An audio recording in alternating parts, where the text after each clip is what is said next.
જો ધ્યાન આપો, ઉત્સર્જન તંત્રની અંદર અન્ય અંગોનો ફાળો આપણે હવે સમજવાનો છે.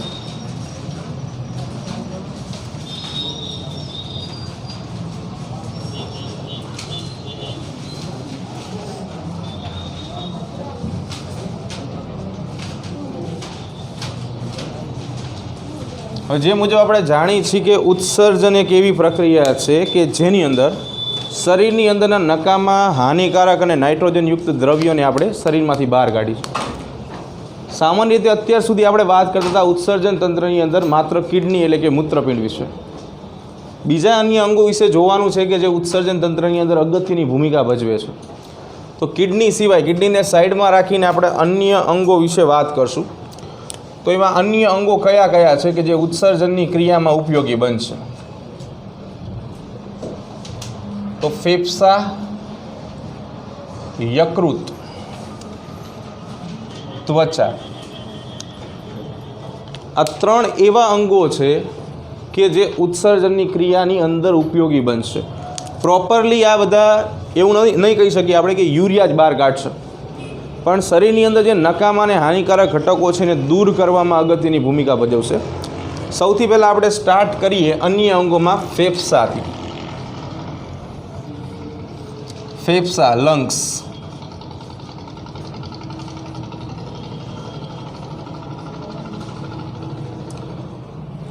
મનુષ્યની અંદર એક જોડ ટોટલ સંખ્યા 2 એટલા ફેફસા હાજર હોય.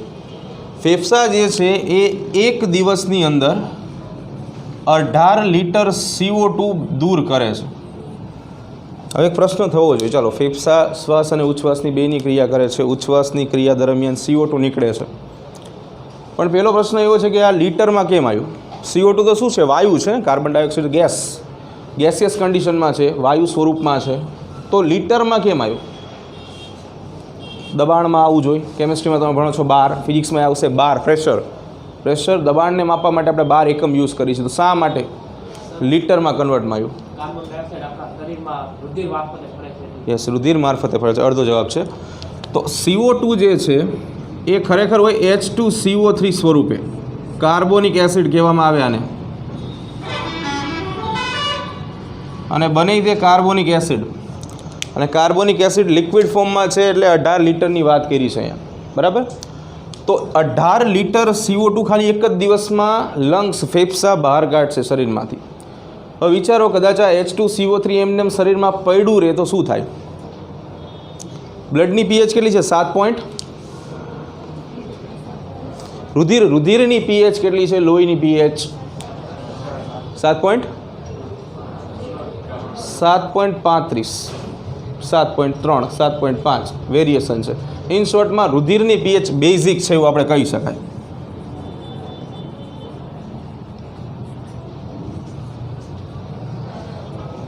આ છે એસિડ. એસિડની pH હંમેશા 7થી ઓછી હોય તો રુધિરમાં બાયકાર્બોનેટ બને.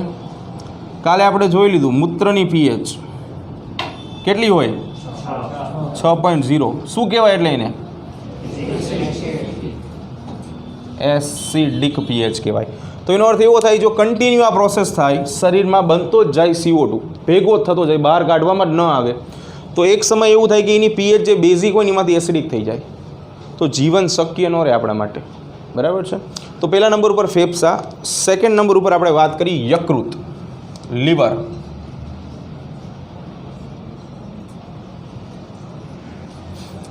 યકૃતને આપણા શરીરની સૌથી મોટી ગ્રંથિ કહેવામાં આવે છે, વજનને અને કદને ધ્યાનમાં રાખીને. MCQ પૂછાય અહીંયાથી. શરીરની સૌથી મોટી ગ્રંથિ.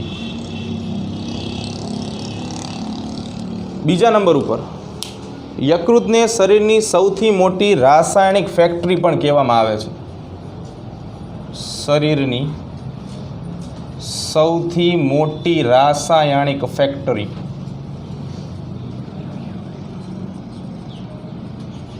એટલી બધી એની ક્રિયાઓ છે અંદર કે આપણે કદાચ એક લેક્ચર લઈને તોય ઓછો પડે સમજવા માટે, પણ અહીંયા આપણે એવું કંઈ સમજવાનું નથી. યકૃત જે છે એ પિત્ત રસનો સ્ત્રાવ કરે છે, જે આપણે ભણી ગયા છે. પિત્ત રસનો સ્ત્રાવ કરે. પિત્ત રસની અંદર કયા કયા ઘટકો હોય મુખ્યત્વે એની આપણે વાત કરીએ. તો સૌથી પહેલાં એની અંદર તમને જોવા મળશે પિત્તરંજકો, કે જે ખરેખર પિત્તરસને રંગ આપવા માટે જવાબદાર છે, જેની અંદર આપણે 2 પિત્તરંજકો વિશે વાત કરશું. એમાં પહેલા નંબર ઉપર આવશે બિલીરુબિન અને બીજા નંબર ઉપર આવશે બિલીવર્ડિન. આ બંનેને કહેવામાં આવે પિત્તરંજકો. કલર આપે, રંગ આપે પિત્તરસને, પીળાશ પડતો લીલો રંગ. પહેલા નંબર ઉપર હોય પિત્તરંજકો. થોડી ઘણી માત્રામાં હોય કોલેસ્ટેરોલ, ચરબીનો અવિઘટનીય જથ્થો. થોડી માત્રામાં હોય વિઘટિત સ્ટીરોઇડ્સ, ચરબીજન્ય ઘટકો સ્ટીરોઇડ્સ કહેવામાં આવે. અંતઃસ્ત્રાવોનો સમૂહ છે સ્ટીરોઇડ્સ. પ્રજનનિક અંતઃસ્ત્રાવો જે છે એ સ્ટીરોઇડ્સના બનેલા હોય. શક્તિ પ્રેરક અંતઃસ્ત્રાવો કહેવાય, ઉર્જા વધુ માત્રામાં મુક્ત કરે. આના સિવાય કેટલીક માત્રામાં ઔષધો, થોડાક એવા વિટામિન્સ, બરાબર છે. આ બધાનું સ્ત્રાવ જે છે એ યકૃત કરે છે. આ બધું નકામું છે. તમે જુઓ, મૂત્રને જે રંગ છે એનું કારણ પિત્તરંજકો જ છે. એવી રીતે જે મળમાં રંગ છે એનું કારણ પણ પિત્તરંજકો જ છે. આના સિવાય કેટલાક અંતઃસ્ત્રાવો કે જે પોતાનું કાર્ય પ્રોપરલી, સંપૂર્ણ રીતે પૂરું નથી કરી શક્યા, એ બધાને જવા દે છે. તો આ બધું નકામું જે છે એને શરીરની બહાર કાઢશે પિત્તરસ દ્વારા, અને એ મળ મારફતે શરીરની બહાર નીકળશે. ફેફસા, યકૃત. ત્રીજા નંબર ઉપર વાત કરશું ત્વચા વિશે. ત્વચામાં ઘણા બધા પેટા મુદ્દાઓ આપણે સમજવાના છે. ત્વચા,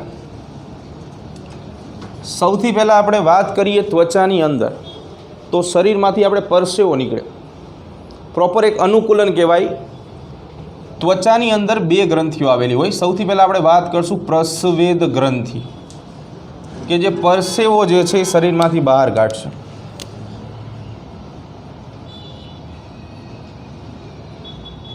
પરસેવાની અંદર કયા કયા ઘટકો હોય એની વાત કરીએ તો આ પરસેવાની અંદર યુરિયા, ખૂબ જ ઓછી માત્રામાં પાણી, વધુ માત્રામાં લેક્ટિક એસિડ અને અમુક અંશે ક્ષાર જનરલી હોય NaCl જોવા મળશે. આ પરસેવો. પરસેવો શરીરમાંથી બહાર કાઢવાનું કારણ શું? જો પરસેવામાં વધુ માત્રામાં પાણી હોય તો પ્રશ્ન એવો થાય કે આ પાણી જો શરીરમાંથી નીકળી જાય પરસેવા મારફતે, આપણા શરીરની અંદર જે ત્વચા છે ને એમાં અતિશય સૂક્ષ્મ છિદ્રો આવેલા હોય. જે છિદ્રો જે છે ને એ પરસેવો બહાર કાઢે શરીરમાંથી. તો આ પરસેવો નીકળે એની અંદર વધુ માત્રામાં છે પાણી, તો પાણી શરીરમાંથી નીકળી જાય તો આપણે પાણીની અછતથી પીડાય. શરીરમાં પાણી ઘટી જાય એટલે પાણીની અછત, જેને આપણે કહીએ છીએ ડિહાઇડ્રેશન, ઉનાળામાં ખાસ કરીને જોવા મળે. સૌથી વધારે પરસેવો ઉનાળામાં વધુ તડકામાં નીકળે છે. સામે તમે જો ઉનાળામાં સૌથી વધારે આપણે પાણી પીએ છીએ, તરસ લાગે છે, તો આ શરીરનું તંત્ર છે, જે ઘટ્યું એની માંગ પોતે શરીર કરશે. તમે ભલે એને નોટ નથી કરતા, પણ આ બધી વસ્તુ થાય છે. ઉનાળામાં તમારે સૌથી વધારે પાણી પીવાની જરૂર પડે છે, કેમ કે તમે પરસેવો સૌથી વધુ માત્રામાં બહાર કાઢો છો, બરાબર. તો આ પરસેવો, પ્રસ્વેદ ગ્રંથિ, તો પરસેવાનું કાર્ય શું છે? શા માટે પરસેવો જે છે એ શરીરની બહાર નીકળી જાય છે? માનવ શરીરનું જે સામાન્ય તાપમાન છે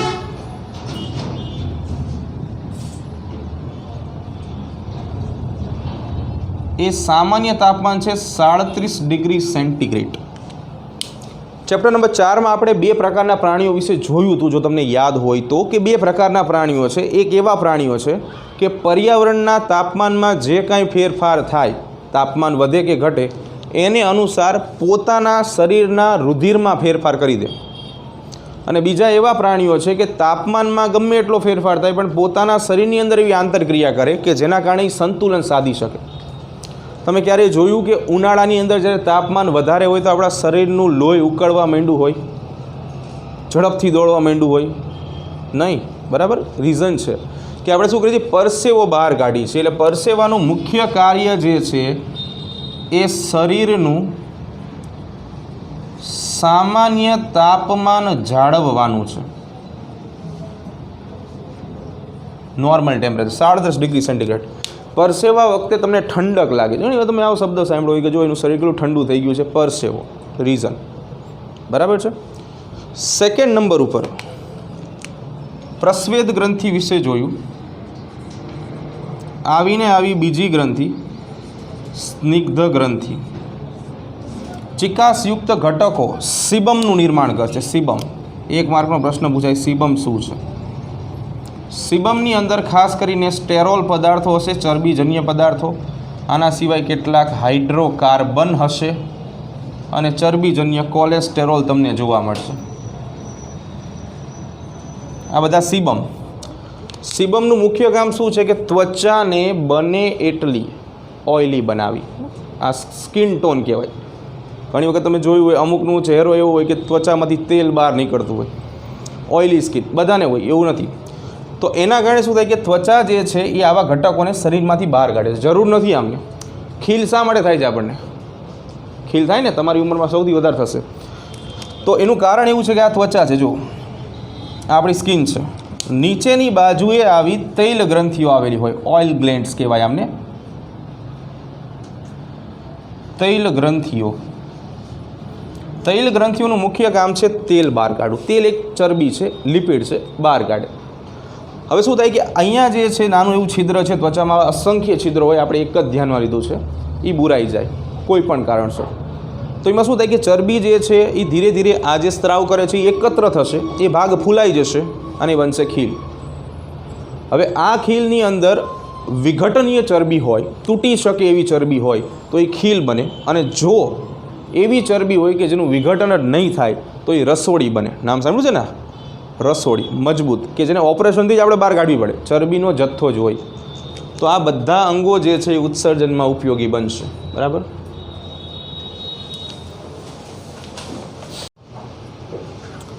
હવે છેલ્લો મુદ્દો ચેપ્ટરનો, ઉત્સર્જન તંત્રની અનિયમિતતા વિશે આપણે વાત કરવાનું છે.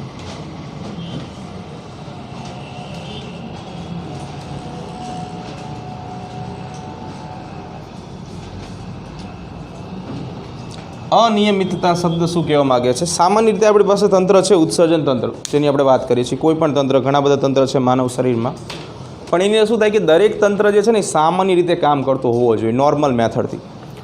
એની અંદર ખામી સર્જાય કે જેને આપણે કહીએ છીએ અનિયમિતતા.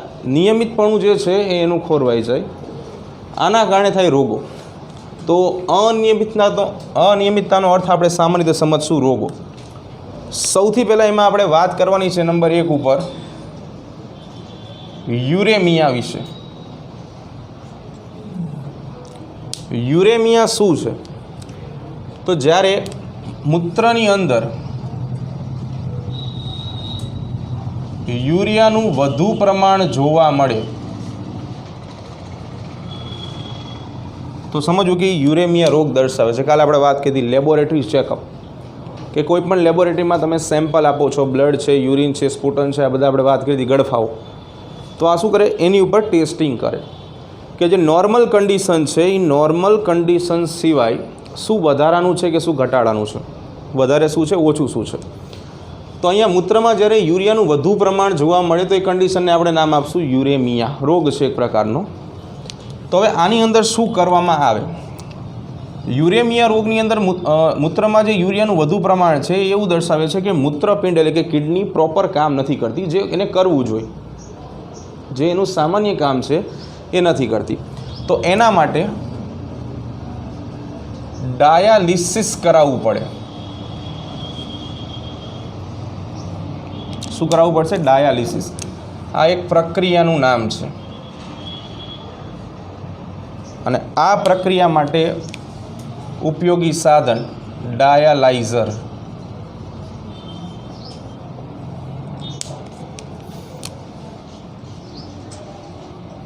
આ સાધનનો ઉપયોગ કરવાનો છે.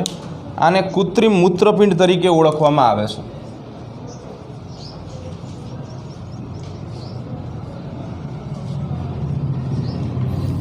હવે સમજો આમાં શું કરવાનું છે. દર્દી જે છે જેને યુરેમિયા રોગ છે એનો અર્થ એવો થયો કે કિડની કામ નથી કરતી, બરાબર છે. તો હવે આપણે કરાવશું, ડૉક્ટર એને સલાહ આપશે ડાયાલિસિસ કરાવો. ડાયાલિસિસમાં શું કરવામાં આવે છે? તો સૌથી પહેલાં એક પંપ મૂકવામાં આવે. અહીંયા મૂકી શકાય ગરદનના ભાગે કે જ્યાં ધમની નીકળતી હોય, અથવા તો હાથમાં પણ મૂકી શકાય, જ્યાં પણ ડૉક્ટરને અનુકૂળ લાગે ત્યાં પંચર કરે. પંચર એટલે આપણે જે સાયકલ ને બાઇકમાં ને સ્કૂટીમાં થાય એવા પંચર નહીં, છેદ પાડો, બાયોલોજીમાં એને પણ પંચર કહેવામાં આવે. તો એના દ્વારા આખું જે પાઇપિંગ ફોર્મમાં હોય એવું સ્ટેન્ડ બેસાડે અહીંયા સ્ટેન્ડમાંથી શું નીકળે તો કે સૌથી પહેલાં અહીંયાથી ધમની બહાર કાઢવામાં આવે. આ ધમની જે છે એમાંથી રુધિર નીકળશે. હવે તમને પ્રશ્ન થાય કે ધમનીમાંથી નીકળતું રુધિર તો મોટા ભાગે શુદ્ધ હોય છે, તો એની શું જરૂર છે? તો ધમનીમાંથી નીકળતું રુધિર શુદ્ધ હોય છે, પણ માત્ર એ O2 યુક્ત હોય છે, ઓક્સિજન યુક્ત હોય છે. આપણે એમ નથી કહેતા કે એની અંદરથી નાઇટ્રોજન યુક્ત ઘટકો દૂર થઈ ગયા છે. અહીંયા આપણે કામ કરીએ છીએ અહીંયા યુરિયા ઉપર NH2CO NH2 યુરિયા કહેવાય. ઓક્સિજન યુક્ત રુધિર હોય છે પણ નાઇટ્રોજન યુક્ત ઘટકો નથી હોતા, તો એ રુધિરને પ્રોપર કહેશું. પણ અહીંયા ધમનીમાંથી જે રુધિર કાઢી છે એ ઓક્સિજન યુક્ત હોય છે પણ નાઇટ્રોજન યુક્ત ઘટકો છે. હવે આ રુધિરને આગળ આપણે લઈ જવાનું છે ડાયાલાઇઝરમાં, કે જેને આપણે કૃત્રિમ મૂત્રપિંડ કહીશું. ડાયાલાઇઝરની અંદર શું થાય છે એ સમજીએ. તો એની અંદર એક પાત્રમાં, ફોર એક્ઝામ્પલ આ એક પાત્ર છે,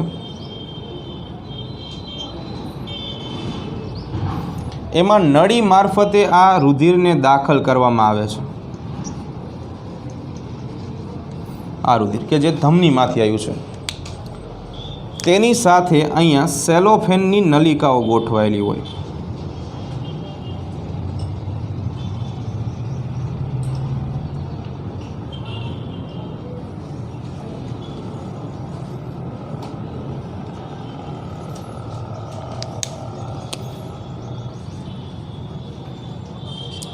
સેલોફેનની નલિકા. સેલોફેન જે છે આ એક પ્રકારનું ઘટક છે જેનું મુખ્ય કામ શું છે, આપણે 11મું ચેપ્ટર નીકળી ગયું છે, નકર તમને આના વિશે માહિતી હોત. આ જે છે એ અમુક ઘટકોને દાખલ થવા દેશે ને અમુકને દાખલ થવા દેશે નહીં. અમુક ઘટકોને દાખલ અથવા બહાર નીકળવા દેશે,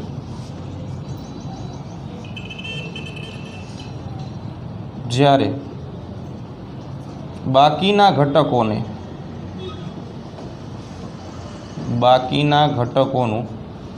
વહન થવા દેતા નથી.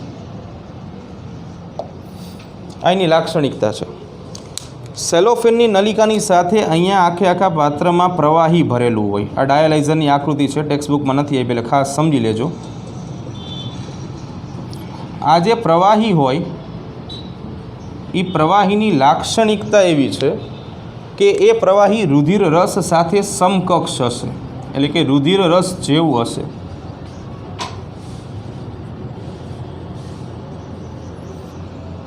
બીજા નંબર ઉપર જે આ રુધિર રસ જેવું પ્રવાહી છે એની અંદર બધી રચનાઓ રુધિર રસની અંદર છે એવી જ હશે. પ્રોટીન પણ હશે, આયનો પણ હશે, ક્ષારો પણ હશે. એક જ વસ્તુ નહીં હોય કે જે આપણે બહાર કાઢવાની છે, યુરિયા. એટલે કે નાઇટ્રોજન યુક્ત દ્રવ્યોની ગેરહાજરી હશે.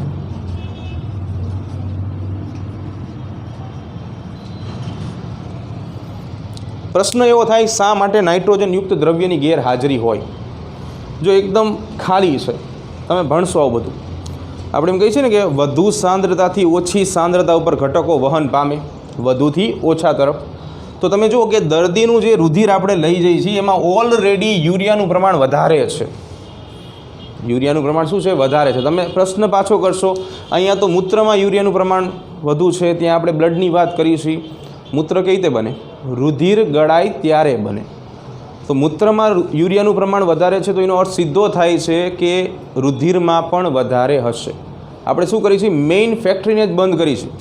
જેમાં યુરિયા વધારે છે એને જ બંધ કરી નાખો તો મૂત્રમાં યુરિયા આવશે જ નહીં. બરાબર? તો એટલા માટે અહીંયા નાઇટ્રોજન યુક્ત દ્રવ્યોની ગેરહાજરી એટલા માટે છે કે જો અંદરની બાજુ જે રુધિર આવશે આ નલિકામાં, એમાં ઓલરેડી યુરિયા વધારે છે. હવે ત્યાં વધારે છે ઓલરેડી, આપણે અહીંયા પ્રવાહીમાં વધારે રાખી તો વહન ન થાય. પણ અહીંયા શું થશે કે જે અહીંયાથી રુધિર આવે છે એ પોતે નાઇટ્રોજનયુક્ત ઘટકો આવા પ્રવાહીમાં મૂકતા જશે, અને છેલ્લે જ્યારે અહીંયાથી રુધિર નીકળે છે બહાર તો એ રુધિર નાઇટ્રોજનયુક્ત દ્રવ્ય મુક્ત થઈ ગયું હશે, દ્રવ્યો વિહીન થઈ ગયું હોય. એટલે બધા નાઇટ્રોજનયુક્ત નુકસાનકારક ઘટકો એમાંથી છૂટા પડી ગયા હોય, નીકળી ગયા હોય, શુદ્ધ રુધિર મળે.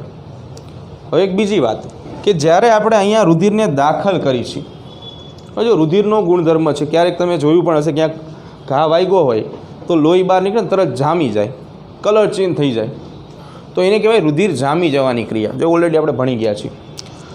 તો અહીંયા શું છે કે રુધિર અહીંયા આપણે નલિકામાં દાખલ કરી છીએ અને અહીંયા જામે નહીં, એટલા માટે આપણે હિપેરિન નામનું દ્રવ્ય ઉમેરી છે.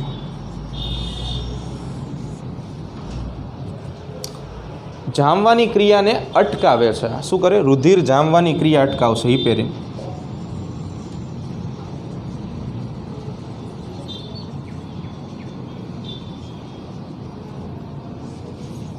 હિપેરિન સામાન્ય રીતે જડો પ્રાણી છે. જડો એ જડાના કંઠનળીમાંથી મળે.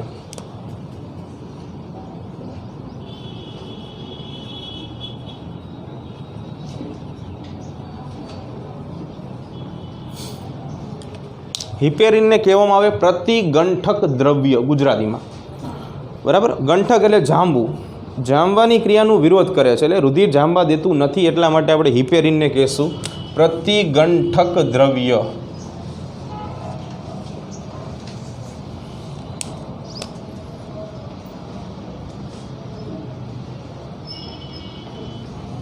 હવે જ્યારે રુધિર પસાર થઈ જાય છે, ચાલો જામતું નથી આપણે કીધું, આ બધી વસ્તુ બ્લડ બેંકમાં હોય. બ્લડ બેંકમાં તો તમે જ્યારે લોહી આપો છો તેની અંદર હિપેરિન નાખે. હવે વિચારો કે એ હિપેરિન નાખ્યું છે અત્યારે, કાલે સવારે એ જ બ્લડ ગ્રુપની એ જ બોટલ કે જે તમે આજે આપી હતી અને અહીંયા હિપેરિન નાખ્યું હતું, એ કાલે કોઈ વ્યક્તિ લેવા આવે છે, તો શું એ હિપેરિન એમને હિપેરિનવાળું બ્લડ જ આપી દેશે? હિપેરિન ચડી જાય ઓલાના રુધિરમાં તે નહીં. શું કરશે કે આ જે હિપેરિન આપણે નાખ્યું છે એને દૂર કરવું પડે, એટલે એન્ટી હિપેરિન દ્રવ્ય દાખલ કરવા પડે. એન્ટી હિપેરિન દ્રવ્ય શું કરે? એન્ટી એટલે વિરોધ, હિપેરિનની અસરને નાબૂદ કરશે અથવા દૂર કરે.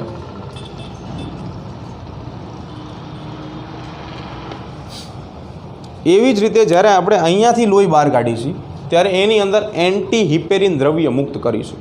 એટલે અહીંયાથી જે બહાર નીકળતું રુધિર જે છે, આ રુધિર હવે ડાયાલિસિસ અથવા તો ડાયાલાઇઝરમાંથી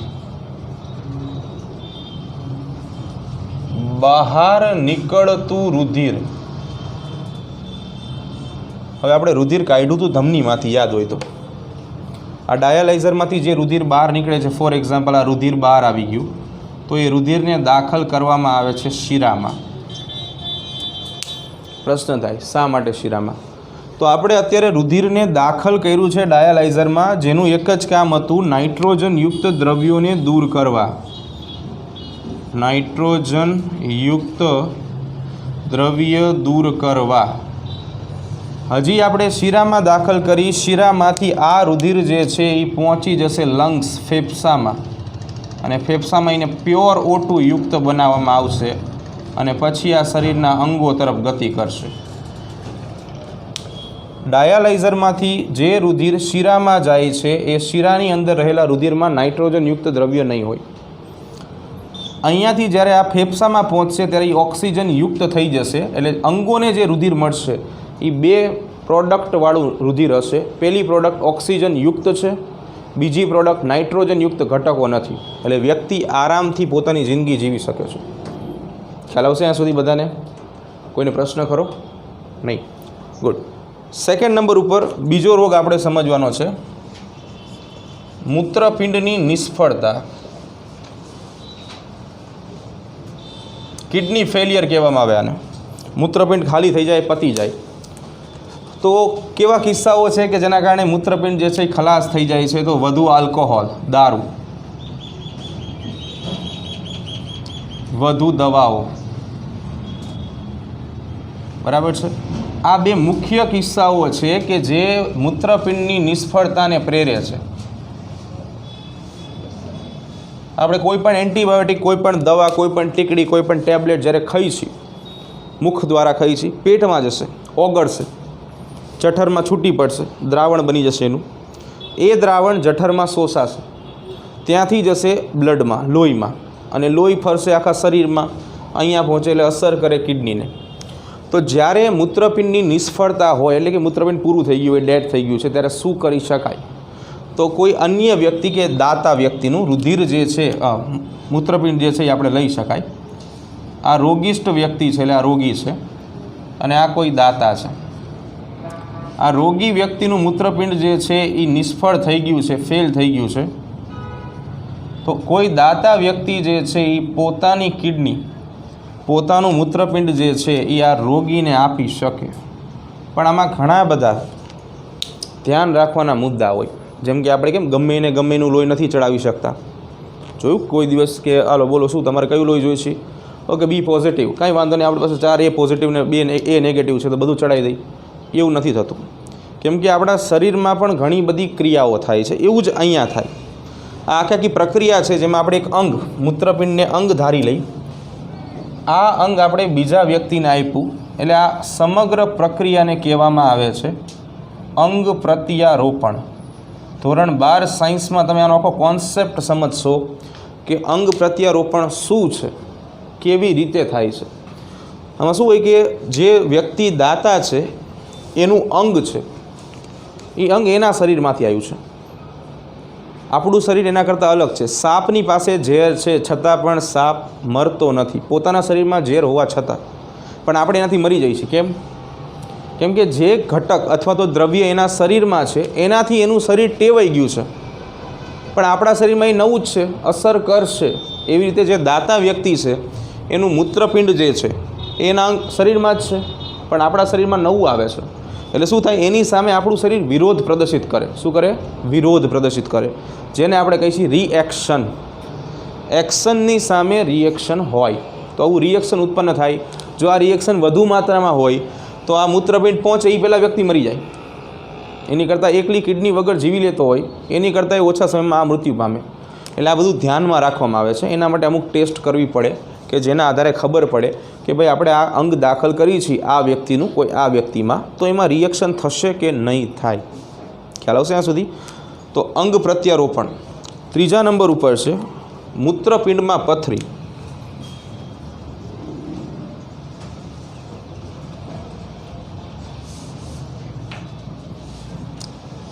રિનલ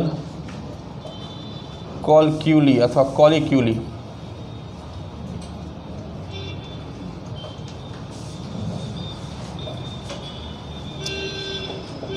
હવે જ્યારે રુધિર મૂત્રપિંડમાંથી ગળાય છે, જો પથરી ઘણી અલગ અલગ જગ્યાએ હોઈ શકે, મૂત્રવાહિનીમાં પણ હોઈ શકે, મૂત્રપિંડની અંદર પણ હોઈ શકે.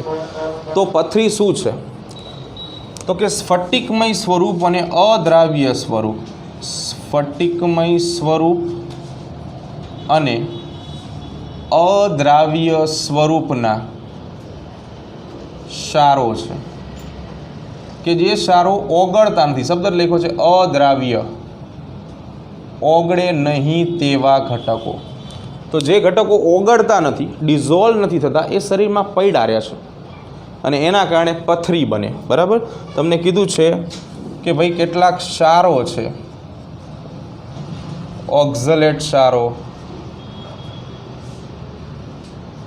ઉદાહરણ તરીકે, બરાબર, જેમાં સોડિયમ કે કેલ્શિયમ પણ હોઈ શકે. ખારાશયુક્ત વિસ્તારમાં જે લોકો રહેતા હોય છે, બરાબર, કે જ્યાં પાણીની અંદર ક્ષારો વધુ માત્રામાં આવે, એ બધા વિસ્તારોની અંદર રહેતા લોકોમાં મૂત્રપિંડમાં પથરી થવી કોમન સમસ્યા હોય.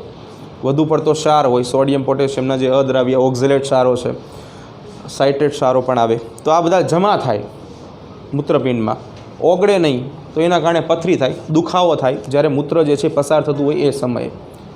છેલ્લે ગ્લોમેરુલોનેફ્રાઇટિસ.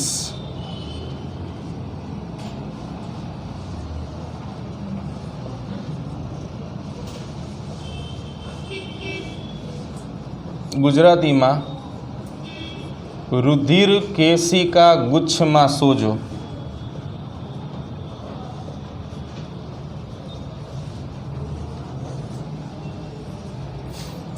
સામાન્ય રીતે આપણે રુધિર કેશિકા ગુચ્છ વિશે ભણી ગયા છીએ કે શું હોય છે કે બાઉમેનની કોથળી નામની રચના હોય, કપ શેપ આવી રીતે, અને અંદરની બાજુથી આવી રીતે રુધિર કેશિકા ગુચ્છની જાળો નીકળતી હોય, એમ ગૂંચળામય પરિસ્થિતિ હોય. આનું જે સામાન્ય કદ છે એ મૂત્રના નિર્માણ ઉપર ઘણું અસર કરતું હોય છે, કારણ કે આપણે જાણીએ છીએ કે લોહી જે છે એ આ માર્ગે આવે છે અને આ માર્ગે આમ બહાર નીકળે છે. તો જે આ રુધિર કેશિકા ગુચ્છ છે,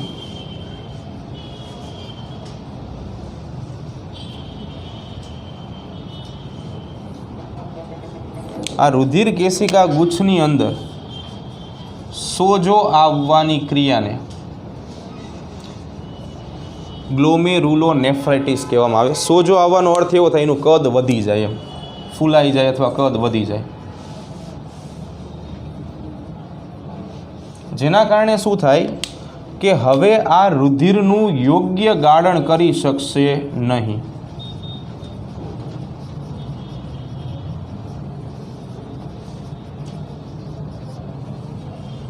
ચલો, તો અહીંયા આપણે ચેપ્ટર પણ પૂરું કરીશું.